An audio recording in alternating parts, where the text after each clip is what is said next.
Thank you.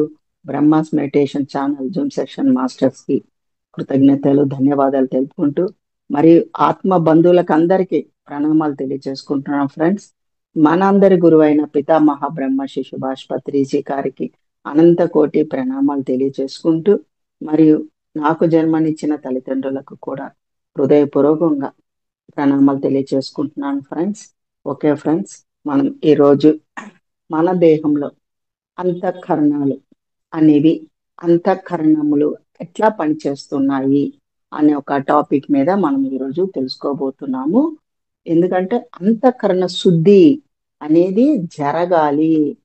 జరిగినప్పుడు మాత్రమే ఆత్మస్థితికి చేరుకోవడం జరుగుతుంది. ముక్తి మోక్షం జరుగుతుంది. ముక్తి మోక్షం పొందగలుగుతాము. అంతఃకరణ శుద్ధి జరగనిదే. అంటే అంతఃకరణంలో అంటే ముందు మనం అది తెలుసుకోవాలి. మనసు, బుద్ధి, చిత్తము, అహంకారము, ఈ నాలుగిటిని అంతఃకరణములు అంటారు. అంటే మన లోపల ఉంటాయన్నమాట. అది బయటికి కనబడేటివి కావు. కనబడే ప్రపంచం, కనబడే దేహము కనబడుతుంది, కానీ ఈ దేహం లోపల నడిపించే ఒక శక్తి, అంటే లోపల ఉండి నడిపించే శక్తి అంతఃకరణములు. దానినే మనసు, బుద్ధి, చిత్తము, అహంకారము, ఈ నాలుగు అంతఃకరణ శుద్ధి జరగాలి ప్రతి ఒక్కరికి. జరగనందువల్ల వాళ్ళ జీవితంలో అస్తవ్యస్తంగా, జీవితం పట్ల సరి అయిన అవగాహన లేకపోవడము, ఎలా జీవించాలో తెలవకపోవడము, ఈ దేని ద్వారా ఏం జరుగుతుంది, ఎందుకు జరుగుతుంది, ఉన్నట్టుండి మనకి మార్పులు జరుగుతూ ఉంటాయి, ఏవేవో సంఘటనలు జరుగుతూ ఉంటాయి, ఎన్నో విషయాలు అనుకోకుండా జరుగుతుంటాయి. ఎందుకు జరుగుతున్నాయి అనేది ఎవరు గుర్తించక, తెలియక దానిలోనే తపన పడుతూ, మదన పడుతూ, అశాంతికి గురి అవుతూ, ఆ దుఃఖము, బాధ, టెన్షన్ ఎందుకు జరుగుతుందో తెలియదు, దేనికి జరుగుతుందో తెలియదు, అనుకున్నది జరగకపోవడము, ఆ అనుకున్నది జరగలేదు, జరగనందువల్ల ఒక బాధ. ఆ బాధ అంటే ఆ అశాంతి, దాంతో అశాంతి స్టార్ట్ అయిపోతుంది, దుఃఖం స్టార్ట్ అయిపోతుంది. చూడండి, మనం అనుకున్నది జరిగిన తర్వాత కూడా అది కొద్ది రోజులకి మాయమైపోతుంది. దాంట్లో కూడా ఆ ప్రశాంతత కోల్పోవడం జరుగుతుంది. ఆ ఆనందము కొద్ది రోజులే ఉంటుంది, మళ్ళా తర్వాత మళ్ళా నిర్వీర్యం అయిపోతుంది. ఇవన్నీ కూడా తెలుసుకోవాలంటే మనం అంతఃకరణల గురించి తెలుసుకోవాలి ఫ్రెండ్స్. దానికి ముందు ప్రతి ఒక్క మానవుడు ప్రాపంచిక విద్య అనేది నేర్చుకోవడం జరుగుతుంది. ప్రతి ఒక్కరు మానవుడు ప్రాపంచిక విద్యలు నేర్చుకుంటూనే ఉంటారు. మనం పుట్టినప్పటి నుంచి, చిన్న పిల్లల కాడి నుంచి, పాఠాలు చదువుకున్న రోజుల నుంచి ఆ టీచర్లు మనకి విద్య నేర్పించడము, నేర్చుకోవడం, ప్రాపంచిక విద్యలు 10th క్లాసు, డిగ్రీ, ఇంటర్ అట్లా అన్ని నేర్చుకుంటూ ఉంటారు. కనబడే వాటి అన్ని మనం నేర్చుకోవడం, సంగీతం, ధ్యానం, నాట్యము, మళ్ళేమో అని ఎన్నో ఆర్ట్ రాయడము, కవిత్వము, ఇవన్నీ ఎన్నో నేర్చుకుంటారు. అంటే పాండిత్యము, మన ఎన్నో రకాలుగా అన్ని రకాలు నేర్చుకుంటారు. అన్ని రకాల విద్యలు, ప్రాపంచిక విద్యలు నేర్చుకుంటారు. ఎంత నేర్చుకున్నా వాళ్ళలో తెలియని అశాంతి ఉంటుంది. ప్రతి ఒక్కరిలో తెలియని అశాంతి ఉంటుంది. ఎందుకు ఉంటుందో తెలియదు, దేనికి వస్తుందో తెలియదు, ఎవరిని అడగాలో తెలియదు. అన్ని సతమతం అవుతూ ఉంటది. ఎక్కడికైనా మనం పూజారి దగ్గరికి వెళ్ళి, గుడికి వెళ్ళి, గుడిలో పూజారిని అడుగుదామంటే అక్కడ ఒక లైను, క్యూ, అర్చనలు, అర్చనలకి టికెట్లు తీసుకున్నారా, అర్చన చేపిస్తామని ఆయన మంత్రాలు ఉచ్చారణ చేసుకుంటూ అవి మనకి శటగోపురం పెట్టడం, ఆ పువ్వులు చేతిలో ఇచ్చి అక్షంతలు తల మీద వేయడం, అదే ప్రాసెస్, అదే దాంట్లో ఉంటుంటాడు. ఆ లైన్, ఆ లైన్ లోనే జనాలు ఎప్పుడు మనకి ఆ దేవుడి దర్శనం కలుగుతుందా అని ఎదురు చూడడం. ఆ దేవుని విగ్రహం దగ్గరికి వెళ్ళంగా మనకు తెలియకుండా ఆటోమేటిక్ గా కళ్ళు మూయడం, కళ్ళు మూతలు పడిపోతాయి. ఒక్క నిమిషం మనం అట్లా నిల్చుంటే వెంటనే అక్కడ ఉన్న సేవకులు, భక్తులు నడవండి నడవండి అని నెట్టేస్తూ ఉంటారు, గెంటేస్తూ ఉంటారు. నెట్టేయడం, గెంటేయడమే జరుగుతుంది. ఇక్కడ మనం తెలుసుకోవాల్సింది ఏది ఉండదు, నేర్చుకోవాల్సింది ఏది ఉండదు. ఎందుకు వస్తున్నాము ఈ లోకానికి, మనము ఈ భూమి మీదకి ఎందుకు వస్తున్నాము అన్నది తెలవక, ఈ భూమండలం అనేది ఒక పాఠశాల. ప్రతి ఒక్కళ్ళము నేర్చుకోవడానికే వస్తున్నాము. ఒక రెండే రెండు పర్పస్ మీద వస్తాం ఫ్రెండ్స్, ప్రతి ఒక్కళ్ళము నేర్చుకోవడానికి, నేర్పించడానికి. అట్లా రెండే రెండు పర్పస్ మీదే వస్తాం. మనం ఏదైతే నేర్చుకుంటామో ఆ నేర్చుకున్నది మళ్ళా మన చుట్టుపక్కల ఉన్న వాళ్ళకి మనం మిగతా ఆ జ్ఞానాన్ని నేర్పిస్తూ ఉంటాం. ఆ రెండే పర్పస్ మీద వస్తుంటాం. కానీ మన భూమండలంలోకి వచ్చే పర్పస్ కూడా అనుభవాల కోసమే. అనుభవము, అనుభవం అంటే ప్రతిదీ అనుభవమే. ప్రతి ఒక్క జ్ఞానం నేర్చుకోవాలంటే అనుభవం కావాలి, ముందు అనుభవం పొందాలి. ఏదైనా ఇప్పుడు మనం 10th చదువుతున్నారంటే 10th చదవాలి, రాయాలి, పరీక్ష. సంవత్సరం అంతా చదువునప్పుడే, సంవత్సరం అంతా చదివినప్పుడు వాడు ఎగ్జామ్ రాసినప్పుడు ఆ ఎగ్జామ్ లో పాస్ అయితే ఆయన గొప్ప అనుభవం పొందినట్టు. గొప్ప 10th క్లాస్ చదివిన ఎగ్జామ్స్ లో ఎగ్జామ్ రాసిన తర్వాత అంత గొప్ప అనుభవం పొందుతాడు. అదేవిధంగా ప్రతి కళల్లో కూడా ఒక అనుభవం అనేది ఉంటుంది. ప్రతి ఒక్క విషయం మనం నేర్చుకోవాలంటే ముందు దానిలో అనుభవం పొంది తీరాలి. అనుభవమే జ్ఞానము. కనుక ఈ భూమండలంలో మనం అనుభవం పొందడానికే వస్తాం. కానీ చాలా మందికి ధనం అనేది అధికంగా ఉన్నప్పుడు, అంటే వాళ్ళు లక్షల ఆస్తులు, కోట్ల ఆస్తులు ఉన్నప్పుడు ఏం చేస్తూ ఉంటారు? ఆ ధనాన్ని 10 మందికి, లేని వాళ్ళకి దాన ధర్మం చేద్దాము అని మనసులో రాదుగాక రాదు. లేని వాళ్ళకి దానం చేద్దాము, అన్నదానం చేద్దాము, విద్యా దానం చేద్దాము, లేకుంటే వస్తువులు దానం చేద్దాము అనేది వాళ్ళ మనసులోకి రాకుండా, అయ్యో మీరు దాన ధర్మం చెయ్యండి, భగవంతుడు మనకి ఎందుకు ఇస్తాడు అధికంగా లక్షలు కోట్లు? తినేది అందరూ ఒకలాగే తింటాము. ఏంటి, ఎంత తింటాము? పొట్టకి సరిపడనంతనే ప్రతి ఒక్కరు తినడం జరుగుతుంది. ఈ పొట్టకి ఎంత సరిపోతే అంతే తినం. అంతకన్నా మనం ఎక్కువగా ఒక ముద్ద, రెండు ముద్దలు ఎక్కువ తిన్నా కూడా ఏం జరుగుతుంది ఫ్రెండ్స్? వెంటనే కడుపు అజీర్తి చేయడము, అది వామిటింగ్ సెన్సేషన్ రావడము, వామిటింగ్ ద్వారా బయటికి రిలీజ్ చేసి బయటికి పంపించేయడము, ఇవన్నీ జరుగుతూ ఉంటాయి. అది లోపల నిక్షిప్తం అవ్వదు కాక అవ్వదు. దేహము ఎక్స్ట్రాగా మనం ఎంత ఎక్కువ రెండు ముద్దలు, నాలుగు ముద్దలు ఎక్కువ తిన్నా అది లోపల ఉంచుకోదు కాక ఉంచుకోదు. బయటికి ఏదో ఒక విధంగా నెట్టి వేస్తుంది. కింద నుంచి అయినా నెట్టి వేసేస్తుంది, లేకుంటే పైనుంచి నోటి ద్వారాగైనా బయటికి నెట్టి వేయడం జరుగుతుంది. కనుక మనం ఎంత లక్షలు కోట్లు ఆస్తులు ఉన్నా కూడా సామాన్య మానవుడు ఎట్లాగ తినడం, పడుకోవడం, నిద్రించడం, శ్వాస సహజంగా ఎలా పీల్చుకుంటూ ఉంటాడో, అంటే సామాన్యులు అంటే వాళ్ళు ఉద్యోగం చేసేవాళ్ళు అనుకోండి, మధ్య తరగతి వాళ్ళు, ఎవరైనా పేదవారు అనుకోండి, ఎవరైనా వారు తీసుకునే ఆహారం కానీ వాళ్ళు నిద్రించే నిద్ర అంతా సమానమే. ప్రతి ఒక్కడు, పేదవాడు తీసుకునే శ్వాస, గొప్పవాడు లక్షాధికారి కోటేశ్వరుడు తీసుకున్న శ్వాస, అందరికీ ఒక్కలాగే భగవంతుడు ఇవ్వడం జరిగింది.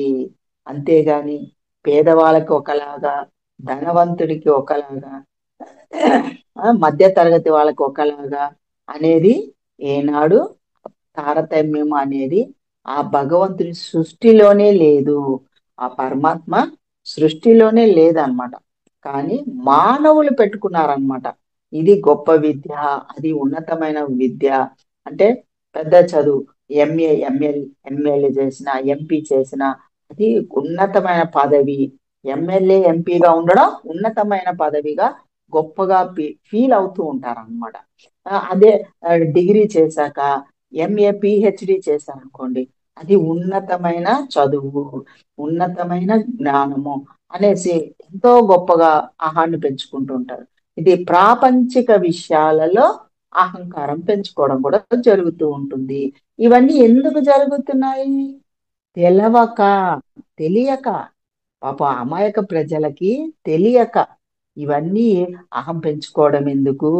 ఈ లక్షాధికారి కోటేశ్వర అయినా కూడా మనం వెళ్ళిపోయేటప్పుడు ఒట్టి చేతులతోనే వెళ్తాము అనేది గ్రహించక మన చుట్టుపక్కల ఎవరో ఒకరు చనిపోయినప్పుడు అక్కడ వరకు ఆ పూట ఒక 2-3 గంటల వరకు ఒక అంటే సగం పూట అనుకోండి, సగం పూట వరకు అయినా మనకి ఆ కొంచెం బాధ ఉంటది. అరే, ఆయన వెళ్ళిపోయాడు, ఆయనలాగా మనం కూడా అంతే కదా, మనం కూడా ఎప్పుడో ఒక రోజు వెళ్ళవలసిన వాళ్ళమే కదా అని ఆ కొన్ని గంటలు ఉంటుంది ఆ మనసులో, ఆ భావన, ఆ ఆలోచన, ఆ ఫీలింగ్, డెత్ అని చనిపోయిన ఒక ఫీలింగ్ కొన్ని గంటలు ఉంటుంది. తర్వాత యథాస్థితి, మళ్ళా ఆహారం తీసుకుంటాము, చక్కగా మన పనులు మనం చేసుకుంటాము.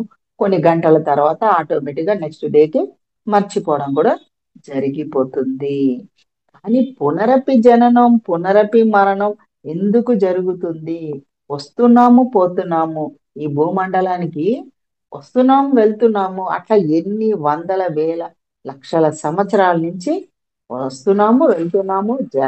జననం మరణం జరుగుతూనే ఉంది. జన్మించిన వాడు మరణించక తప్పదు, మరణించిన వాడు జన్మ తీసుకోక తప్పదు అనేది ఆ కాలచక్రంలోనే కొట్టుమిట్టాడుతూ ఉన్నాము ఫ్రెండ్స్. కానీ ఎవరైతే ఆత్మజ్ఞానం తెలుసుకుంటారో, ఇప్పటి వరకు మనం చెప్పుకునేదంతా ప్రాపంచిక జ్ఞానము, ప్రాపంచిక జ్ఞానం, భౌతిక పరమైన జ్ఞానము, ఆ జ్ఞానంలోనే కొట్టుమిట్టాడుతూ ఉంటారు. ఎవరైతే ఆధ్యాత్మికము, ఆత్మ జ్ఞానము తెలుసుకున్న వాళ్ళు, వాళ్ళ జీవన విధానమే వేరుగా ఉంటుంది. వాళ్ళు జీవించే స్థితి, జీవించే విధానం కూడా వేరుగా ఉంటుంది. అంటే ఒక ధ్యానం ద్వారా, మనం ధ్యాన సాధన ద్వారా మన ఆత్మ జ్ఞానాన్ని మనం పెంచుకోవడం జరుగుతుంది. ఏ విధంగా? మనం బుక్స్ చదువుతూ ఉంటాము, గ్రంథ పఠనం చేస్తూ ఉంటాము, గురువుల దగ్గర వింటూ ఉంటాము, యోగుల్ని కలుస్తూ ఉంటాము, జీవించి ఉన్న యోగులని కలుస్తూ ఉంటాము. లేకుంటే మన జీవన్ లేకుండా అంటే హాస్టల్ గా ఉన్న వాళ్ళ రాసినటువంటి గ్రంథాలు, పుస్తకాలు చదివి కూడా ఆ జ్ఞానాన్ని మనం తెలుసుకుంటూ ఉంటాం. తెలుసుకోవడము, దానిని మననం చేయడము, మరి మన ఆచరణలోకి తెచ్చుకోవడం జరుగుతుంది. ఆ, సామాన్య మానవులకి ఆత్మ జ్ఞానం లేని వాళ్ళు, ఆత్మ జ్ఞానము అంటే తెలియని వాళ్ళు, దాని గురించి ఆ ప్రస్తావనే తెలియదు అనమాట. ఆధ్యాత్మికం అంటే ఏంటి? ఆధ్యాత్మికం గురించి ఆత్మ శాస్త్రమే ఆధ్యాత్మికము. ఆధ్యాత్మిక శాస్త్రము అంటే ఆత్మ శాస్త్రము అని తెలుసుకోవాలి. ఆత్మ జ్ఞానం పొందాలంటే ఆధ్యాత్మిక శాస్త్రాలు చదవాలి. చదివినప్పుడే మనకి ఆత్మ జ్ఞానం గురించి క్షుణ్ణంగా, పరిపూర్ణంగా మనం తెలుసుకోవడం జరుగుతుంది ఫ్రెండ్స్. కనుక ఇది ప్రాపంచిక విషయాలు, ప్రాపంచిక జ్ఞానం వేరు, ఆధ్యాత్మికం అనేది ఆత్మ జ్ఞానము వేరు. ఆత్మ జ్ఞానం ఎవరికి? ఈ భూమండలమే కాదండి, ఈ సృష్టిలోన, ఈ సృష్టిలోనంటే యమధర్మరాజు నచకేతునికి చెప్పినటువంటి విద్య, అంటే మరణం తర్వాత గురించి చెప్పమని అడుగుతారనమాట. అడిగినప్పుడు అది ఆత్మ విద్య గురించి యమధర్మరాజు కూడా చెప్తాడనమాట. ఈ ప్రపంచంలో అంటే ఓన్లీ భూ ప్రపంచమే కాదు, ఈ సృష్టిలో ఎవరైతే ఆత్మ జ్ఞానము, ఆత్మ విద్య నేర్చుకుంటారో వాళ్ళే ఉన్నతమైన వాళ్ళు, ఉత్తమోత్తములు. ఉత్తమోత్తములు ఎవరంటే ఆత్మ జ్ఞానము, ఆత్మ విద్య నేర్చుకున్న వాళ్ళు. అది ఆయన నచకేతుడు చిన్న పిల్లవాడే, 11 ఏళ్ల పిల్లవాడు. ఒక తపన, ఆ ఆయనకి తపన చూడండి. ఏమని అడుగుతారు? మరణాంతరం తరువాత జీవితం గురించి నాకు తెలపండి, మరణాంతర జీవితం గురించి, మరణం గురించి నాకు తెలపండి అని యమధర్మరాజుని అడగడం జరుగుతుంది. ఎందుకు జరుగుతుంది యమధర్మరాజుని అడుగుతాడు అంటే, పునరపి జననం, పునరపి మరణం జరుగుతూనే ఉంది ప్రతి ఒక్కరి, సామాన్య మానవులకు అందరికీ. అది మనం అది నేను అధిగమించాలంటే, దాని గురించి నేను తెలుసుకోవాలి. యమధర్మరాజా, దయచేసి మీరు ఆ యొక్క మరణం గురించి, మరణం తర్వాత జీవితం గురించి నాకు తెలపండి అని ప్రాధేయపడి వేడుకోవడం జరుగుతుంది. ఎవరైతే శ్రద్ధ శ్రద్ధ ఉన్న వాళ్ళకి జ్ఞానం అనేది తప్పకుండా అంది తీరుతుంది. మనం తపన ఉండాలి, మనలో తపన ఉండాలి, తప్పించాలి. నాకు ఈ జ్ఞానం కావాలి, ఆత్మ జ్ఞానం కావాలి, ఆత్మ విద్య నేర్చుకోవాలి అనే మనలో ఆ తపన ఉండాలి ఫ్రెండ్స్. ఉన్నప్పుడు ఖచ్చితంగా మన దగ్గరికి వచ్చి తీరుతుంది. అంటే మాస్టర్స్ మనకు అందివ్వడం జరుగుతుంది. మన జ్ఞానం మనము అందుకోవడం జరుగుతుంది. ఆత్మ జ్ఞానము అందుకోవడం అంటే మనము సంకల్పాలు చేస్తున్నట్టే. తపన అంటే ఏంటి? సంకల్పమే. ఏం సంకల్పం? నాకు ఈ జ్ఞానం అందాలి, నేను ఈ జ్ఞానం పొందాలి, నేను పరిపూర్ణ జ్ఞానం పొందాలి అనేది, ముక్తికి మార్గం తెలుసుకోవాలి అని ఎప్పుడైతే ఆ సంకల్పించుకుంటూ పదే పదే మనం మననం చేస్తున్నప్పుడు అది యూనివర్స్ లోకి పంపించినట్టే. మనము యూనివర్స్ లోకి మన ఆలోచనని మనం పంపించడం ద్వారా అది హాస్టల్ మాస్టర్స్ ద్వారా మనకి అందడం జరుగుతూ ఉంటుంది అనమాట ఈ ఆత్మ జ్ఞానం. కనుక ఫ్రెండ్స్, ఆధ్యాత్మికము అంటే ఆత్మ జ్ఞానం. ఆత్మ జ్ఞానం అంటే ఏంటి? కనబడే దేహమే నేను అనుకొని జీవించడం జరుగుతుంది సామాన్య మానవులు. కానీ ఈ కనబడే దేహము పంచభూత తత్వాలతో కూడుకున్నది. పంచభూతాలతో కూడుకున్న దేహము, పంచధాతువులు అని చెప్పడం కూడా జరుగుతుంది. పంచధాతువులతో నిర్మించబడినటువంటి ఈ దేహం, ఈ దేహాన్ని నడిపించే ఒక మహా అద్భుతమైన శక్తి, దివ్యమైన శక్తి, అదే పరమాత్మ శక్తి.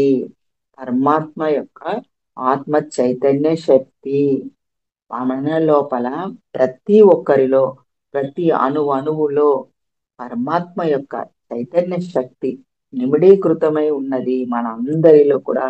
అంటే మన భక్త ప్రహ్లాదుడు కూడా అడుగుతాడు, తండ్రి అడుగుతాడు, ఎక్కడున్నాడు నీ నారాయణుడు, ఎక్కడ చూపించగలవా, చూపించి చూద్దామంటే, నా నారాయణుడు ఇందు గలడు అందు లేడు సందేహం వలదు, ఎందెందు వెతికినా అందందు కలడు. అంటే ప్రతి అణువులో ఉన్నాడు, ప్రతి చెట్టు పుట్టలో ఉన్నాడు, ప్రతి జీవిలో, ప్రతి ప్రాణిలో ఉన్నాడు అనేది చెప్పడం జరిగింది. అంటే పరమాత్మ శక్తి సూది మోపినంత స్థలం కూడా లేకుండా ఆయన శక్తి నిక్షిప్తమై ఉంది. ప్రతి అణువులో నిక్షిప్తమై ఉన్నది. తెలియక వెతుకుతున్నారు పాపం మానవులందరూ. ప్రజలు, మానవులు ఏం చేస్తున్నారు? భగవంతుని చూడాలి, భగవంతుని చూడాలి అని భగవంతుని దగ్గరికి వెళ్ళడం, వాళ్ళ కోరికలు నెరవేర్చుకోవడానికి వెళ్ళడము. నా కోరికలు భగవంతుడు తీరుస్తాడు అంటే, శ్రీకృష్ణ పరమాత్మ అయిన మన బ్రహ్మ, విష్ణు, మహేశ్వరులు వాళ్ళందరూ నా కోరికలు తీరుస్తారు, నా కష్టాలు తీరుస్తారు. ఉమ్, నా మా పిల్లలకి పెళ్లి కావాలి, నా కొడుకుకి ఉద్యోగం రావాలి అని ఈ యొక్క కోరికలకి ఆ దేవుళ్ళని వేడుకోవడము, ఆ యజ్ఞాలు యాగాలు చేయడం, లేకపోతే మంత్ర జపము, నామ జపము చేయడం ఎన్నో చేస్తూ ఉంటారు. కానీ ఈ జన్మలో ఎవరైతే ఏదైతే వాళ్ళ జీవితంలో, ఏ జీవిత విధానంలో ఏది అనుభవిస్తూ ఉంటారో అది ఒక జన్మలో మనము చేసినటువంటి కర్మ ఫలము. అది దుష్కర్మన అయిండొచ్చు, సత్కర్మలైనా అయిండవచ్చు. దానిని కొంత మనం తెచ్చుకోవడం జరుగుతుంది గురువుల ద్వారా. గురువుల ద్వారా అంటే విశ్వ గురువులు, జగద్గురువులు అందరూ ఉన్నత లోకాలలో ఉండి వాళ్ళు మనం ఏదైతే తెలియక అజ్ఞానంతో చేసిన కార్యాలు మనకు చూపించి, మళ్ళా మీరు ఈ అనుభవం పొంది రావాలి. అనుభవమే జ్ఞానము, తెలియక అజ్ఞానంతో చేశారు.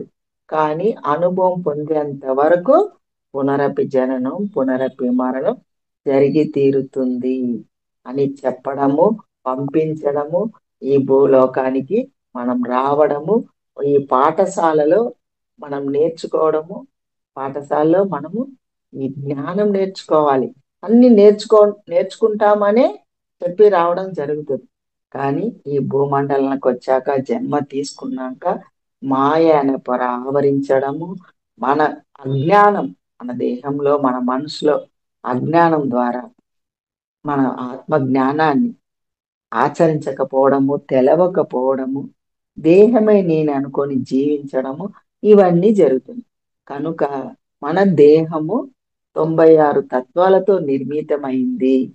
దేహము 96 తత్వాలు. మనం చెప్పుకుంటూ వస్తున్నాం, కొన్ని ఎపిసోడ్ నుంచి చెప్పుకుంటూ వస్తున్నాం అన్నమాట. ఈ రోజు మన దేహంలో అంతఃకరణములు మన లోపల ఉన్నవి: మనసు, బుద్ధి, చిత్తము, అహంకారము. ఆ మనసు జన్మ తల్లి గర్భం నుంచి బయటికి వచ్చిన తర్వాత క్రమక్రమముగా మనసు అనేది ఏర్పడుతుంది. మనసు అనే పదార్థము ఏర్పడడం స్టార్ట్ అవుతుంది. ఆ మనసు అనేది ఏంది? విచక్షణ జ్ఞానం లేకపోవడము, క్షణక్షణం మారుతూ ఉండడము, అంటే ఆలోచనలు ప్రాపంచిక విషయాల మీదే ఎక్కువగా ఆలోచనలు వస్తూ ఉంటాయి. ఇది జ్ఞానేంద్రియాలకి కనెక్షన్ అయి ఉంటుంది.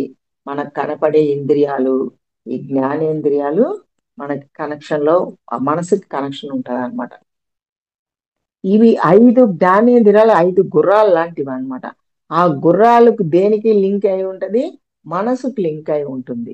ఆ మనసుని మన కంట్రోల్ చెయ్యన చేయనందువలన మనసులో వచ్చే ఆలోచనలే నేను అనుకొని, చాలా మంది మనసులో వచ్చే ఆలోచనలే నాది, నేను, ఆ భావనలకే మ- ప్రతి మా ఆలోచనలు వినడం, అది చెప్పిన ప్రకారంగా వర్క్ చేసుకుంటూ పని చేసుకుంటూ వెళ్ళిపోతూ ఉంటాము.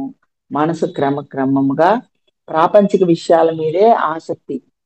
ఎంత ఉన్నా ఇంకా కావాలి, ఇంకా ఒక 2 వస్తువులు ఉన్నాయంటే అది సరిపోవు. 2 వస్తువులు, ఇప్పుడు చీరలు అనుకోండి, ఎన్నో ఉంటాయి. బీరువాలు బీరువాలు ఉంటాయి ఎంతో మందికి. బీరువాల నిండా చీరలు ఉన్నా కూడా ఇంకా సరిపోదు. కొత్త కొత్త లేటెస్ట్ లేటెస్ట్ డిజైన్స్ వస్తే కొంటనే ఉండాలి. బంగారం అనుకోండి, బంగారం కూడా అంతే. బంగారం లేటెస్ట్ ఎప్పుడు దిగుతుంటాయో అవి లేటెస్ట్ నగలు కొనుక్కోవాలి, పట్టుబట్టలు కొనుక్కోవాలి. లేకుంటే కొత్త కొత్త వస్తువులు, ఫర్నిచర్స్ లేటెస్ట్ వచ్చినాయంటే పాత తీసేయాలి, కొత్తది. అట్లా కార్లు కూడా అంతే, వెహికల్స్ కూడా అంతే. కొత్త కొత్త కార్లు వస్తున్నాయంటే ముందున్న కార్లన్నింటినీ మళ్ళా పంపించేయాలి, దాన్ని డబల్ త్రిబుల్ పెట్టి మళ్ళా ఆ వస్తువు, ఆ కార్ని కొనుక్కొచ్చుకోవాలి. అంటే ఎప్పటికప్పుడు వస్తువుల మీదే ధ్యాస. ఆ మనసు క్షణ క్షణము ఇలా మారుతూ ఉంటుంది.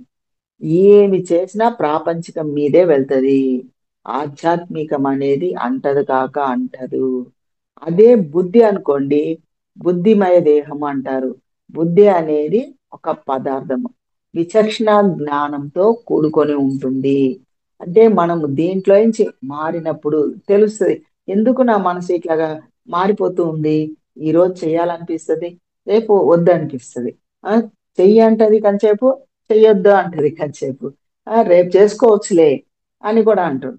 లేకుంటే ఇంకా ఇది తొందర ఏముంది, మళ్ళీ రేపు చేయొచ్చులే, అట్లా పోస్ట్పోన్ చేస్తూ ఉంటుంది మనస్సు అనేది. దాని తర్వాత క్రమక్రమంగా విచక్షణ జ్ఞానము అంటే బుద్ధి మనకి యాక్టివేషన్ లోకి వస్తుంది. అది బుద్ధిమయ శరీరము. దాన్ని కూడా ఒక శరీరం కింద పిలువబడుతుంది. మనసు ఒక దేహమే. మనసు కంటికి కనబడనిది. ఆ మనసు కూడా ఒక దేహమే, సూక్ష్మ దేహము. దాని పేరే కారణ దేహము అని కూడా చెప్పడము, పిలవడం కూడా జరుగుతుంది, కారణ దేహము. ఈ విధంగా బుద్ధిమయ దేహం ఏంటంటే విచక్షణ జ్ఞానము. బుద్ధితో కూడుకొని ఉన్నాడు. మనం చెప్తూ ఉంటాం చూడండి, ఎవరినైనా వాడు బుద్ధిమంతుడా, మంచి పనులు చేసినప్పుడు బుద్ధిమంతుడు అని చెప్పడం చేస్తారు. అదే చెడ్డ పనులు చేస్తే వాడు బుద్ధి లేదురా, బుద్ధిహీనుడు. బుద్ధి లేదురా, బుద్ధిహీనుడు అని కూడా చెప్తాం. అంటే అదే బుద్ధుడు లాగా ఎంత చక్కటి జ్ఞానం ఉంది చూడరా ఆయనకి, ఆయనలో బుద్ధత్వం ఉంది అని దేనికైనా బుద్ధితో పోలుస్తాం. అంటే బుద్ధితో అంటే సరైన బుద్ధి, సరికాని బుద్ధి, మంచి బుద్ధి, చెడు బుద్ధి అనేది కూడా ఉంది. మంచి బుద్ధి, చెడు బుద్ధి. చెడు బుద్ధి అంటే ఏంటి? ప్రాపంచిక విషయాల మీద ఆసక్తి చూపించే వాళ్ళది, ఆ వస్తువుల మీద, పదార్థాల మీద చూపిస్తూ దాంట్లో డెవలప్ అవుతూ ఉంటారన్నమాట. పెద్ద పెద్ద చదువులు, పెద్ద పెద్ద జాబ్స్, ఉద్యోగాలు, ఫ్యాక్టరీలు, కంపెనీలు, మనకు కనబడే అన్నిట్ల మీద పీజీలు, పిహెచ్డీలు చేశారు. డాక్టర్ డాక్టరేట్, మళ్ళా ఎమ్మెల్యే, ఎంబీఏ కాకుండా ఇంజనీర్లు చేస్తారు, డాక్టర్స్ గా ఉంటారు. అంటే అది ప్రాపంచిక విషయాల్లో కూడా బుద్ధి పనిచేస్తుంది. వాళ్ళు ఆ విచక్షణ జ్ఞానంతో ఉంటారు. కానీ ఆధ్యాత్మికంగా బుద్ధి వికసించినప్పుడు, ఆధ్యాత్మికంగా బుద్ధి వికసించినప్పుడు మంచి చెడు మనకు తెలుస్తుంది. ఇది మంచి, ఇది చెడు అనేది మనకు తెలుస్తుంది. హృదయం నుంచి వినబడుతుంది, లోపల నుంచి మనకి వినిపిస్తుంది అన్నమాట. ఇది చేయడం ద్వారా మీకు ఇది మంచి జరుగుతుంది, ఇది చేయడం ద్వారా నాకు చెడు జరుగుతుంది అనేది మనకి తెలిసిపోతుంది అనమాట. విచక్షణ జ్ఞానం అనేది మనకి ఏర్పడుతుంది. అది దాని క్రమక్రమంగా మన సాధన ద్వారా మనం ట్రాన్స్ఫర్ అవుతాం. మనసు నుండి, మనసు యొక్క ఆలోచనల నుండి క్రమక్రమంగా ట్రాన్స్ఫర్ అవుతాం. ఎట్లా ట్రాన్స్ఫర్ అవుతాం?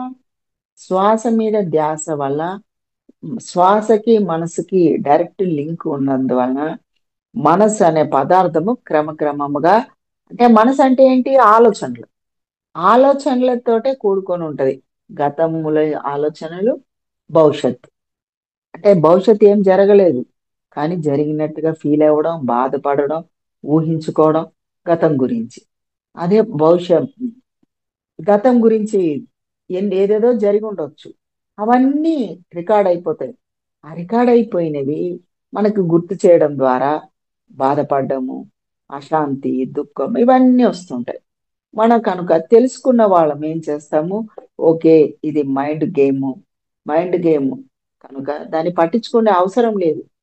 ఆలోచనలు వస్తున్నాయి, పోతూనే ఉంటది. దాన్ని పట్టించుకోనందువల్ల మనం ప్రశాంతంగా ఉంటాం అన్నమాట. కానీ ఏవైనా మన పనులు చేయాలనుకున్నా, ఎవరికైనా ఏదైనా జ్ఞానం అందించాలన్నా, అవసరమైనప్పుడు మనం మాట్లాడాలంటే విచక్షణ జ్ఞానము బుద్ధితో కూడుకొని ఉంటాం అన్నమాట. ఆ బుద్ధి విచక్షణ జ్ఞానం అందిస్తూ ఉంటుంది మనకి. తెలియక వాళ్ళతో వీళ్ళతో మాట్లాడుతూ ఉంటారు ఎన్నో విషయాలు, కానీ వెంటనే మనకి ఎరుక వస్తుంది. మన లోపల మనకి ఎరుక వస్తుంది. వాళ్ళ పాపం వాళ్ళకి తెలియక మాట్లాడుతున్నారు, బుద్ధి లేని వాళ్ళు, బుద్ధిహీనులు అనేది కూడా తెలుస్తుంది. అంటే వాళ్ళ మైండ్ అక్కడ పనిచేస్తుంది, మనసు ద్వారా మాట్లాడుతున్నారు, మనసుకి ఎడిట్ అయిపోయి ఉంటారు అనమాట. మనసు ఆధీనంలోకి వెళ్ళిపోయి ఉంటారు, బుద్ధి ఆధీనంలోకి ఉంటారన్నమాట. మనసు ఆధీనంలో ఉన్నప్పుడు వాళ్ళు క్షణక్షణం మారుతూ ఉంటది కనుక పాపం వాళ్ళ ప్రణయం లేకుండానే జరిగిపోతూ ఉంటుంది. అన్ని మాటలు, చేతలు, కోపాలు, తాపాలు, కొట్టుకోవడాలు, తిట్టుకోవడాలు, నేరాలు, ఘోరాలు ఎలా జరుగుతున్నాయండి? ప్రాపంచిక విషయాల మీద ఎక్కువ ఆసక్తి చూపించి మనసు ఎక్కువగా పనిచేయడం వల్ల నేరాలు, ఘోరాలు కూడా జరిగిపోతాయి. అంటే వాళ్ళకి తెలియకుండానే ఎదుటి వాళ్ళతో గొడవ పడ్డము, కొట్టుకోవడాలు, చంపుకోవడాలు ఇవన్నీ కూడా జరుగుతాయి. కోర్టు కేసులు ఇవన్నీ కూడా జరుగుతూ ఉంటాయి. ఎప్పుడైతే మనం ధ్యానం చేస్తామో ఆ మైండ్ అనేది సద్దుమణుగుతుంది. మైండ్ అంటే మనసులోని ఆలోచనలు సద్దుమణగడం ద్వారా క్రమక్రమముగా బుద్ధి వికసించడము. బుద్ధి వికసిస్తుంది అనమాట. బుద్ధి వికసించాలంటే మనకు కొంత సాధన అవసరం ఫ్రెండ్స్. సాధన ద్వారా, సాధనతో సమకూరును ధరలోన, అంటే ధరిలోన అంటే మనకి సాధన ద్వారానే ఏదైనా సాధించగలం. బుద్ధి వికసించాలంటే ధ్యానం ఒకటే మార్గము, ఆత్మ జ్ఞానం ఒకటే మార్గం. ఇంకొక మార్గం లేదు కాక లేదు ఫ్రెండ్స్. ఓకే ఫ్రెండ్స్, ఈ విధంగా బుద్ధి మనకి ఈ శిక్షా జ్ఞానం ఏర్పడుతుంది. తర్వాత మూడవది చిత్తము. చిత్తం అంటే ఏంటంటే sub conscious mind. Sub conscious mind అంటే మనం గతంలో మన మనసు ఏ విధంగా ఆలోచనలు చేస్తుందో గతం గురించి, భవిష్యత్తు గురించి, వర్తమానంలో జీవించడం అనేది ఉండదు గాక ఉండదు అనమాట. అక్కడి నుంచి మన ఆలోచనలు అన్ని రికార్డ్ అవుతూ ఉంటాయి మన లోపల. చిన్న మెదడులో రికార్డ్ అవుతుంది. చిన్న మెదడులో అంటేనే చిత్తము, సబ్ కాన్షియస్ మైండ్. చిత్తంలో అన్ని రికార్డ్ అవుతుంది. ఎప్పుడైతే మనం ఒక మాటని కానీ ఒక విషయాన్ని పదే పదే ఆలోచన చేస్తూ, మననం చేస్తూ, దానినే రిపీట్ గా మనం ఆలోచన చేస్తే రికార్డ్ అయిపోతుంది, సబ్ కాన్షియస్ మైండ్ లో రికార్డ్ అయిపోతుంది. అదే ఆ క్షణంలో మనం మాట్లాడాము, విన్నాము, ఆ క్షణంలో మర్చిపోయాం అనుకోండి, వదిలేసాం అనుకోండి, రికార్డ్ అవ్వదు. ఎప్పుడు రికార్డ్ అవ్వదు? ఈ క్షణంలో మీరు వర్తమానంలో జీవించినప్పుడు, వర్తమానంలో మాట్లాడినప్పుడు ఎరుకతో, గుర్తుపెట్టుకోవాల్సిన విషయం, ఎరుకతో ఉన్నప్పుడు మనం ఈ ప్రజెంట్ ఇన్ ద మూమెంట్ లో ఉండి మనం మాట్లాడినప్పుడు ఎరుకతో ఉన్నప్పుడు అది రికార్డ్ అవ్వదు, సబ్ కాన్షియస్ మైండ్ లో రికార్డ్ అవ్వదు. కానీ మన ఎరుక లేకుండా మాటలు గతం గురించి భవిష్యత్తు గురించి మనం ఎక్కువగా వేరే వాళ్ళ గురించి ఎక్కువగా మాట్లాడడము, దానినే రిపీట్ రిపీట్ తిరిగి తిరిగి అదే మనసులో ఆలోచన చేయడం ద్వారా అది ఒక సబ్ కాన్షియస్ మైండ్ అంటే చిత్తంలో రికార్డ్ అయిపోతుంది. రికార్డ్ అయిపోయి అది మనకి పదే పదే వినిపిస్తుంది. వినపడం ద్వారా మనము బాధపడ్డము, దుఃఖపడ్డము, అశాంతి, టెన్షను, భయాందోళన ఏదో ఒకటి ఇందులో ఏదో ఒకటి మనల్ని అటాక్ చేసుకోవడము, దాని ద్వారా ఎనర్జీ డౌన్ అయిపోవడము, మన దేహంలో శరీరంలో శక్తి, ప్రాణశక్తి, చేయకూడని ఆలోచనలు చేయవలసినవి చేస్తూ ఉండాలి. కానీ చేయకూడని ఆలోచనలు, చెడు ఆలోచనలు అంటే ఎదుటి వాళ్ళని బాధ పెట్టడము, హింసించడం, అది మైండ్ పని. మనసు పని ఏంటి? ఎదుటి వాళ్ళని బాధ పెట్టాలి, వాళ్ళు నన్ను తిట్టారు, వాళ్ళ కక్ష తీర్చుకోవాలి, వాళ్ళు నన్ను తిట్టారు కక్ష తీర్చుకోవాలి అనేసి మైండ్ లో పదే పదే ఆలోచిస్తూ ఉంటారు. దాని గురించే వాళ్ళ గురించే ఆలోచన చేస్తూ ఉంటారు. సమయం ఎప్పుడు దొరుకుతుందా, మనం ఎప్పుడు మాట్లాడతాము, ఎప్పుడు వాళ్ళ మీద కక్ష తీర్చుకుంటాము అని పదే పదే మననం చేస్తున్నప్పుడు అది రికార్డ్ అయిపోతుంది. రికార్డ్ అయిపోయి అదే మనకి ఎనర్జీ లాస్ అవ్వడము, ప్రాణశక్తి తగ్గడము, తద్వారా సబ్ కాన్షియస్ మైండ్ లో చిత్తంలో రికార్డ్ అయిపోవడము, మళ్ళా అది మనకి రిపీట్ గా వినిపిస్తూ ఉండడము, వినిపించడం వల్ల వినడం వల్ల బాధ, అశాంతి, దుఃఖం రావడము, ఇవన్నీ జరుగుతాయి. కానీ మనం ఎరుకతో వర్తమానంలో జీవిస్తూ ప్రజెంట్ లో జీవిస్తూ నిస్వార్థ సేవ, ఎవరైనా సరే ఫలితాన్ని ఆశించకుండా మనం ఏ పని చేస్తున్నా ఫలితాన్ని ఆశించొద్దు. ఫలితం వచ్చి తీరుతుంది, ఎప్పటికైనా ఫలితం రాకుండా ఏం ఉండదు ఫ్రెండ్స్. మనం ఏ పని చేస్తున్నా, ఏ కార్యం చేసినా, ఏ వర్క్ చేసినా నిస్వార్థము అంటే స్వార్థం లేకుండా, నాకేంటి లాభము అనేది లేకుండా, ఫలితాన్ని ఆశించకుండా మన కర్మలు మనం చేస్తూ ఉండాలి. కర్మలు అయితే ఎప్పుడు మనం చేస్తూనే ఉండాలి. చేస్తున్నప్పుడు ఫలితం వచ్చి తీరుతుంది. అది మన యూనివర్స్ లా అన్నమాట.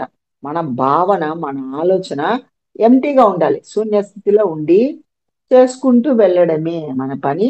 మనం పనులు చేసుకుంటూ వెళ్ళడమే, అంతే తప్ప ఈ పని చేయడం వల్ల నాకేంటి లాభం, వాళ్ళకి ఆ సహాయం చేసినందువల్ల నాకేంటి లాభం అనేది మైండ్. ఇప్పుడు చాలా మంది జాబ్ చేసేవాళ్ళు కొంచెం జీతం తక్కువ అటు ఇటుగా ఉన్నా కూడా ఎంతో ఫీల్ అయిపోవడం, ఎంతో ఆలోచించడం, బాధపడడం, దుఃఖపడడం చేస్తూ ఉంటారు. అంటే ఫలితం ఆశిస్తున్నారు. కొంత తక్కువైనా కూడా యాక్సెప్ట్ చేయరు, ఒప్పుకోరు. ఒప్పుకోకుండా మళ్ళా కొత్త జాబ్ గురించి ఎదురు చూడడం, వెతకడము, ఆలోచించడము, బాధపడము అన్నీ జరుగుతుంది. అంటే ఎనర్జీ నిర్వీర్యం అయిపోతుంది, శక్తి తగ్గిపోతుంది. ఈ ప్రాపంచిక విషయాలలో మనసు ఎక్కువగా పనిచేయడం వల్ల ఎనర్జీ డౌన్ అయిపోతుంది. ఆ విధంగా చిత్తాన్ని మనం ఎరుకతో ఉన్నప్పుడు, అవేర్నెస్ లో ఉన్నప్పుడు రికార్డ్ అవ్వదు గాక అవ్వదు. కనుక మనకి ఆలోచనలు కూడా అధిగమించగలుగుతాము, నిర్వీర్యం చేసుకోగలుగుతాము. Okay friends. మరి నాలుగవది మనసు, బుద్ధి, చిత్తము, అహంకారము. అహంకారం అనేది ప్రాపంచిక విషయాలలో ఉన్న వాళ్ళకి అహంకారం ఉంటుంది. మరియు ఆధ్యాత్మికంగా ఎదిగిన వాళ్ళకు కూడా అహంకారం ఉంటుంది. అంటే ప్రాపంచికంగా ఉన్న వాళ్ళకి అహంకారం ఏంటి? ఆ లక్షలు కోట్ల ఆస్తి ఉన్నదని అహంకారం.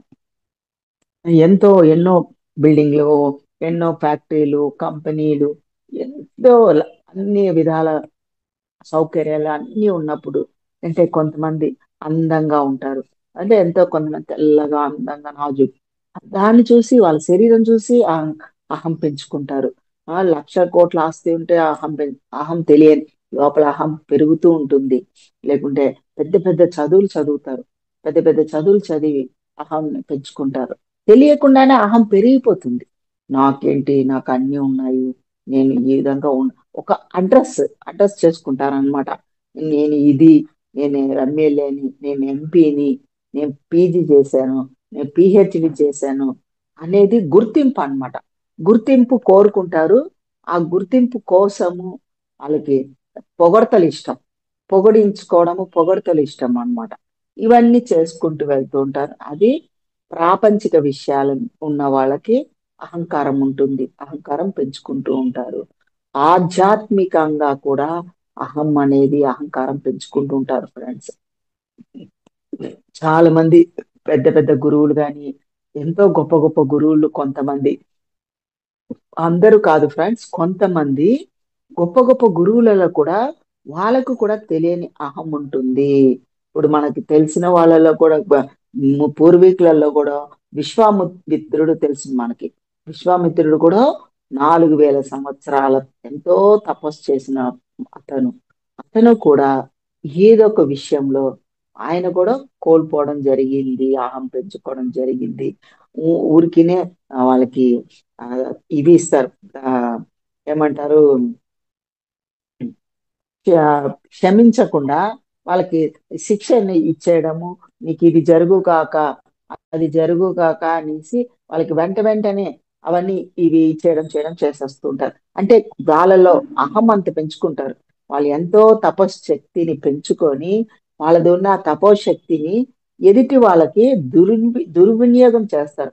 వాళ్ళకి నచ్చినట్లు లేనట్లయితే అదే ఒక యోగి ఎంతో తపస్సు చేసి ఎంతో శక్తులు సిద్ధులు పొంది ప్రాపంచికంగా ప్రజల్లోకి రావడం జరుగుతుంది. వస్తున్నప్పుడు ఆయన తలపైన కాకి రెట్ట పడుతుంది. ఆ కాకి రెట్ట పడినప్పుడు ఆయన తలపైకి ఎత్తి చూసి ఆ కాకి మీద విపరీతమైన కోపంతో, నా తలపైన కాకి రెట్ట వేస్తుందా అని కళ్ళు ఎర్ర చేసి లోపల మనసులో కోపం ఆయన తిట్టుకోవడం జరిగేసరికి ఆ కాకి వెంటనే చనిపోయి కింద పడిపోతుంది. అంటే ఆయన అలాగా మనసులో, చూడండి, వాటిని ఎలా శపిస్తాడు అనమాట. శపించడం అనేది జరుగుతూ ఉంటుంది అనమాట. మరియు కొంత దూరం వెళ్ళినాక ఒక ఆకలి వేసినప్పుడు ఒక ఇంటి దగ్గర ఆగి తల్లి భిక్షాందేహి అని అడగడం చేస్తాడు. తల్లి భిక్షాందేహి అని అడిగితే ఆమె ఆహారం తీసుకొచ్చినప్పుడు ఆయన భర్త రావడం, ఆ భర్తకి ఆహారం ముందు పెట్టినాక తర్వాత ఆ యొక్క యోగికి ఇవ్వాలని పక్కన పెడుతుంది. ఈయన వెయిట్ చేసి సహనం కోల్పోతూ, సహనం కోల్పోయి వెంటనే ఆమెని శపించడం జరుగుతుంది, శపిస్తాడనమాట. ముందు నేను భిక్షాందేహి అని అడిగాను మీకు, నాకు ముందు ఆహారం అందివ్వకుండా ఆ తర్వాత వచ్చిన భర్తకి మీరు ఆహారం అందించారు అని శపించబోయే ముందు ఆమె ఏమంటది, నువ్వు కాకి అనుకున్నావా, కాకిని శపించి ఆ చం చంపేశావు, కాకి చనిపోయింది, కాకిని శపించడం వల్ల చనిపోయింది, నేను కాకిలాగా నాకు శపించిన నాకేం జరగదు అని అనగానే ఆశ్చర్యపోతాడు యోగి. ఎందుకంటే ఈమెకి ఎలా తెలుసు నేను కాకిని శపించానుగా, ఈమెకి ఎలా తెలుసు, ఈమె ఇంత గొప్ప జ్ఞాన, ఇంత గొప్ప ధ్యానం అని అప్పుడు అడుగుతాడు, మీకెలా తెలుసు ఈ విషయం అని. ఆ మనము ఎప్పుడైతే మనస్ఫూర్తిగా ప్రశాంతంగా ప్రతి ఒక్కరికి నిస్వార్థ సేవ చేసినప్పుడు, ఫలితాన్ని ఆశించకుండా వర్క్ చేస్తున్నప్పుడు, శూన్య స్థితిలో ఉండి ఎవరికైనా, మన ఇంట్లో వాళ్ళకైనా బయట వాళ్ళకైనా శూన్య స్థితిలో ఉండి మన వర్క్ చేస్తున్నప్పుడు మన మాటే మంత్రం కింద మారుతుంది, మన మాటే మంత్రంగా మారుతుంది. కనుక అవే చెప్పడం చేస్తాం. మీకు ఎవరు గురువు అని అడుగుతారు. గురువు ఆ చివర, సందు చివరికి వెళ్ళండి, అక్కడ ఒక షాప్ ఉంటది, ఆ షాప్ లో ఉన్న అతనే నాకు గురువు అని చెప్తారు. ఈ యోగి అతను కలుసుకోవడానికి వెళ్తాడు. అంత గొప్ప గురువు ఆయన, ఆయన్ని కలవడానికి వెళ్దా అంటే ఆ షాప్ ఏ షాప్ అనుకుంటున్నారు, కట్టికోడు షాప్ అన్నమాట. కట్టికోడు మాంసం, ఒక జంతువుని మేకని చంపి మాంసం ముక్కలు కోయడం, మాంసపు ముద్దలు వేలాడుతుంటాయి. అప్పుడు అడుగుతాడు, మీరు ఆమెకి ఆ, వ్య- గురువు అంట కదా, మీరు చూస్తే ఏమో కట్టికోడు మాంసాన్ని కొడుతున్నారు, ఆ అదేంటి నాకు అర్థం కాలేదు అంటే, నేను కూడా నా వృత్తి ధర్మం చేస్తున్నాను, నా వృత్తి ధర్మం చేస్తున్నాను కానీ నా లోపల ఎటువంటి చెడు భావనలు లేవు, చెడు ఆలోచనలు లేవు. నా ధర్మం నేను చేస్తున్నాను అనేసి చెప్పడం చేశాడు. ఆయనకు అంత ఆశ్చర్యం వేసింది. ఎవ్వరు ఏ సాధన చేయకుండా ఇంత గొప్ప గొప్ప స్థితిలో ఉన్నారు. ఆ వాళ్ళు శూన్య స్థితిలో ఉండడము, ఏ పని చేస్తే వృత్తి ధర్మం అని వాళ్ళ యొక్క గతంలో గాని, పాస్ట్ లో గాని, ఫ్యూచర్ ఇట్లాంటి ఏమి లేకుండా ఎవరి పని వాళ్ళు పర్ఫెక్ట్ గా చేసుకుంటున్నారు.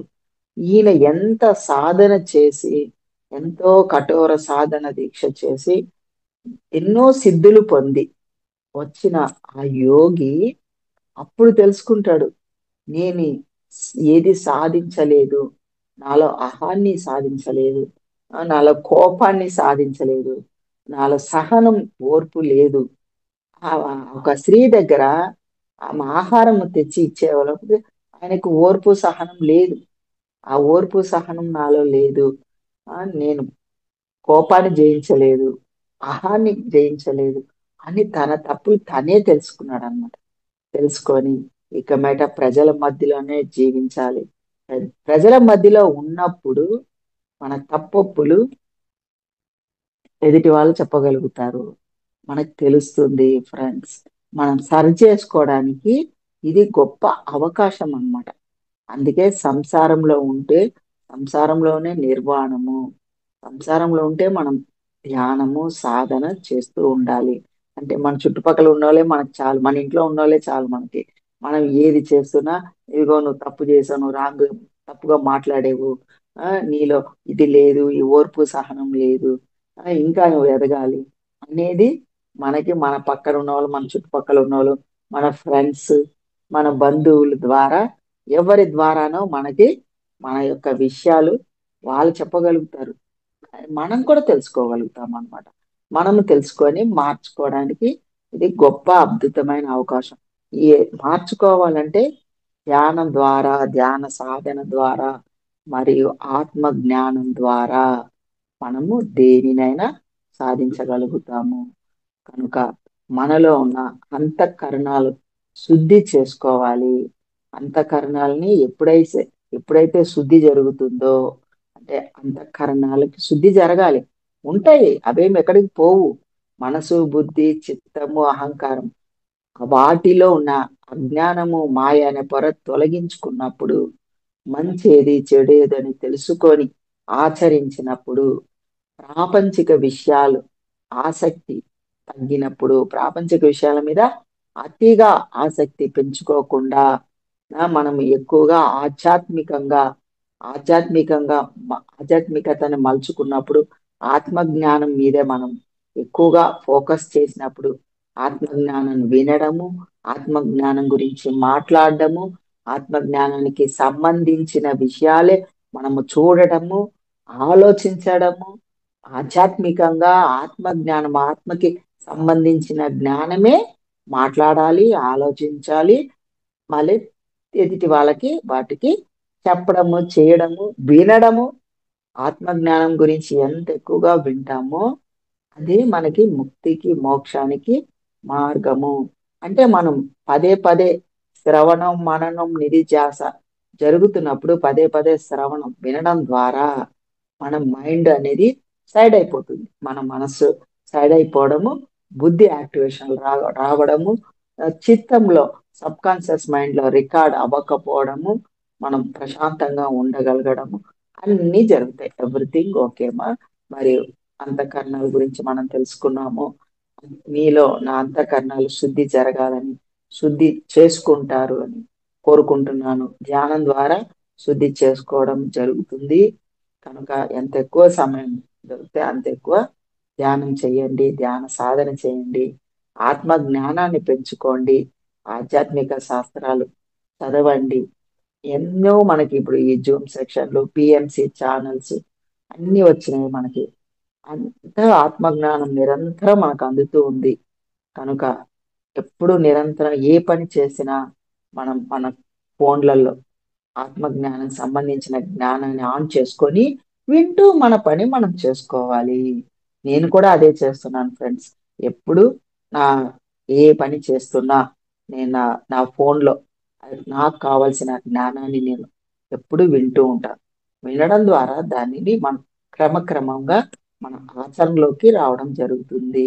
ఆచరించాలంటే వినడం ఇంపార్టెంట్. ఎంత ఎక్కువగా వింటే మన అంత ఆచరణలోకి, అంత ధ్యాన సాధనలోకి వెళ్ళగలుగుతాం. నాకు ఈ అవకాశం ఇచ్చిన Brahma's meditation channel gem section masters కి మరియు మన అందరి గురువైన పితామహ బ్రహ్మర్షి సుభాష్ పత్రిజీ గారికి మరొకసారి కృతజ్ఞతలు, ధన్యవాదాలు తెలుపుకుంటున్నాం ఫ్రెండ్స్. థ్యాంక్ యూ మా, thank you, thank you, thank you, thank you madam, thank you so much. Time 5 minutes ఉంది కాబట్టి 5 మినిట్స్ మనం మెడిటేషన్ చేద్దాం. హాయిగా కూర్చోండి అమ్మా, హాయిగా కూర్చోండి, రిలాక్స్ గా కూర్చోండి. కింద కూర్చున్న వాళ్ళు సుఖ స్థిరాసనం కూర్చోండి. అంటే చక్కగా వేళ్ళలో వేలు కలుపుకొని కాళ్ళు రెండు క్రాస్ చేసుకోండి. చైర్లో కూర్చున్న వాళ్ళు కాళ్ళు రెండు క్రాస్ చేసుకోండి. కళ్ళు రెండు మూసుకొని సహజమైన శ్వాస మనలోనికి వెళ్తున్న ఉచ్ఛ్వాస నిశ్వాసలు గమనించండి ఫ్రెండ్స్.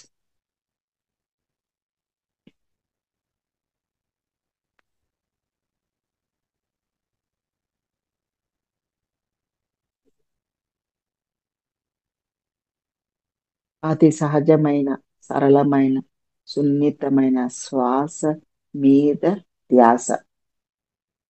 ఏమి చేసేది లేదు, గమనించండి అంతే. శ్వాసని ఎరుకతో గమనించండి ఫ్రెండ్స్. శ్వాస మీద ధ్యాస అంటే గమనించడము, సాక్షిగా చూడడము.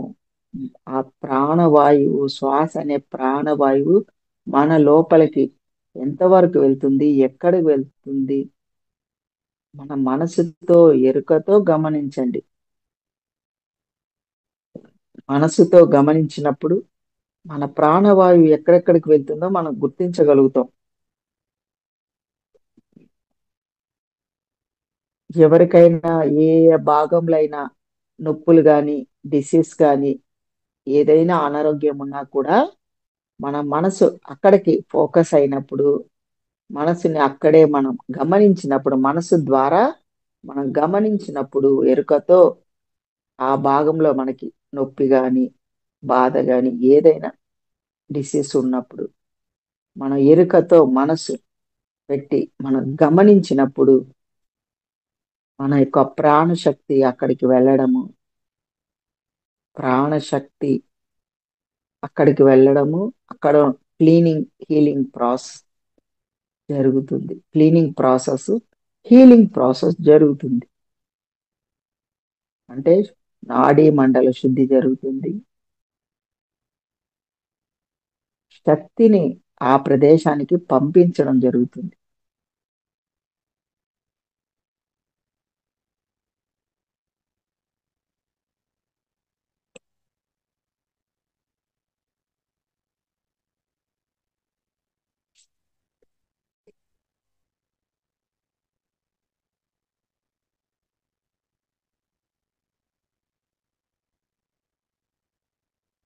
ఓకే చెప్పేంత వరకు ఎవరు దయచేసి కళ్ళు తెరవరాదు.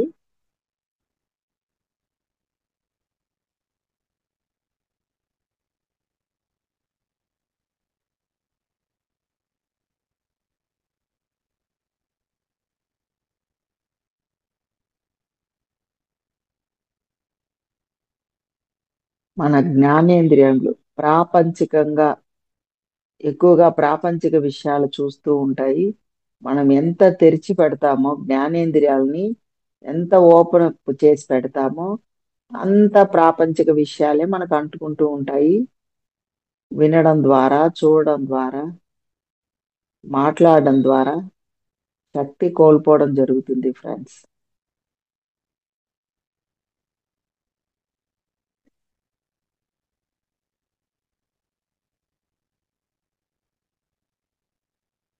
అదే ఆత్మ జ్ఞానం గురించి మాట్లాడినప్పుడు, ఆత్మ జ్ఞానం గురించి ఆలోచన చేసిన, ఆత్మ జ్ఞానం వింటున్నా, ఎంత ఎక్కువగా వింటున్నా, ఆత్మ జ్ఞానం గురించి మనం చెబుతున్నా, మాట్లాడుతున్నా మనకు శక్తి పెరుగుతుంది.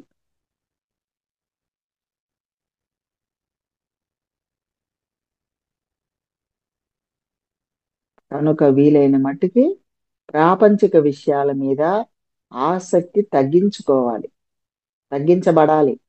ప్రాపంచిక విషయాల మీద అతిగా ఆసక్తి తగ్గించుకోవాలి.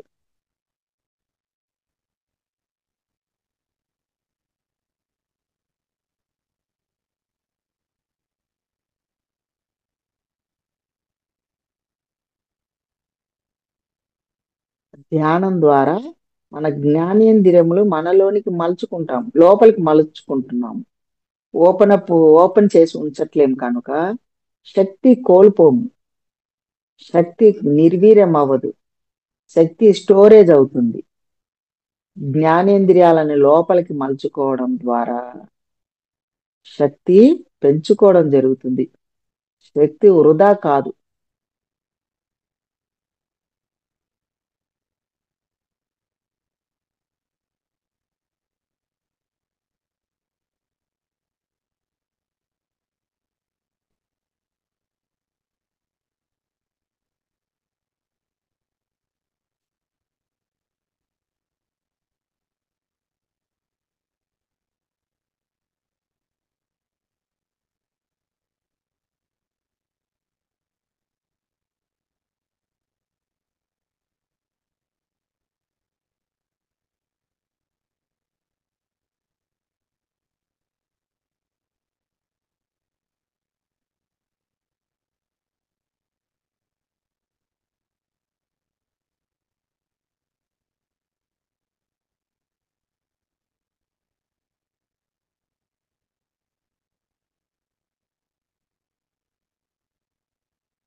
ఓన్లీ 2 minutes, 2 నిమిషాలు మాత్రమే.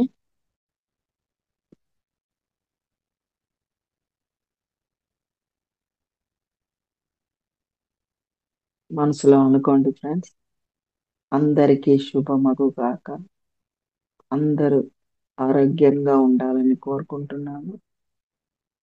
అందరూ స్వస్తి ముక్తిని పొందాలని కోరుకుంటున్నాను. అందరూ స్వస్తి ముక్తిని పొందురుగాక. లోకా సమస్త సుఖినో భవంతు. సర్వే జనా సుఖినో భవంతు. లోకా సమస్త సుఖినో భవంతు. సర్వే జనా సుఖినో భవంతు.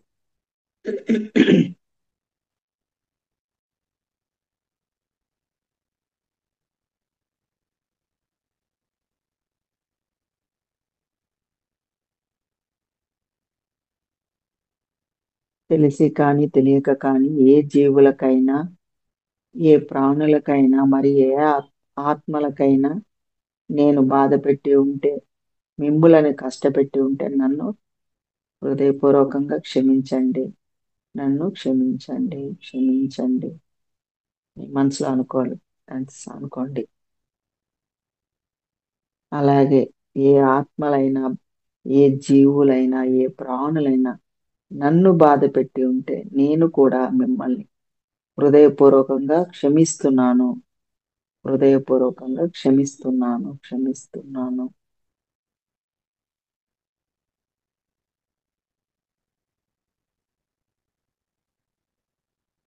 మరియు పంచభూతములకు, ప్రకృతి మాతకు, భూమాతకు, విశ్వమాతకు అనంత కోటి ప్రణామాలు తెలియచేసుకుంటున్నాను. కృతజ్ఞతలు తెలుపుకుంటున్నాను.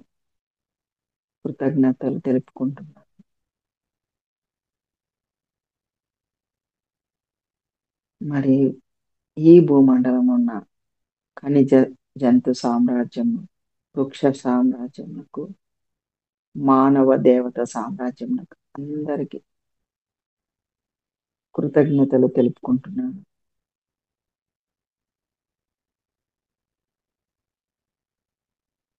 అంటే మనం ప్రతి ఒక్కళ్ళము మనం ఏది చేస్తున్నా, ఏది మాట్లాడినా, ఏది వింటున్నా, ఏ పని చేస్తున్నా మన ఒక్కరమే కాదు ఫ్రెండ్స్ మనం చేస్తున్నాము అనుకుంటున్నాం. మనం చేసేది ఏది లేదు. ఈ విశ్వమే మన ద్వారా చేపిస్తుంది. ఈ విశ్వం అనే మూల చైతన్యం అంటే పరమాత్మ శక్తి మనల్ని మన లోపల ప్రవేశించి మనల్ని పుష్ చేయడం ద్వారా మనలోనికి ఆ యొక్క శక్తి పరమాత్మ శక్తి మనల్ని నెట్టడం ద్వారానే మనం చేయగలుగుతున్నాము, మాట్లాడగలుగుతున్నాము, అద్భుతంగా వర్క్ చేయగలుగుతున్నాము, జ్ఞానాన్ని తెలుసుకోగలుగుతున్నాము, పంచగలుగుతున్నాము. నేను అనేది లేదుగాక లేదు ఫ్రెండ్స్. నా ద్వారా చేయించబడుతుంది, నా ద్వారా చెప్పబడుతుంది. ఈ విశ్వమంతా కలిపి ఆ శక్తి మనలోనికి రావడం ద్వారా మనతో చేపిస్తుంది, నడిపిస్తుంది ఈ శక్తి. విశ్వ చైతన్య శక్తి, పరమాత్మ శక్తి. కనుక నేను అనేది లేదు గాక లేదు ఫ్రెండ్స్. నాది నేను అని పరిమితమైన గిరిగీసుకొని ఉండడము వాటన్నిటినీ మనము తీసివేస్తూ ఉండాలి. మనమందరము అందరిది, అందరూ ఒకటే, అంతా ఒకటే, అందరూ ఒకటే, అందరూ ఒకటే, అంతా ఒకటే అనేది విశ్వమంతా ఒకటే. నీలోని నాలోని ఆ పరమాత్మ శక్తి ఉన్నది, నిమిడీకృతమై ఉన్నది. కనుక నీవు వేరు నేను వేరు కాదుగాక కాదు అని తెలుసుకున్నప్పుడు ఏకాత్మ భావన ఏకాత్మ భావన ఏర్పడుతుంది ఫ్రెండ్స్. మనకి వన్నెస్ లోకి వెళ్ళడం జరుగుతుంది.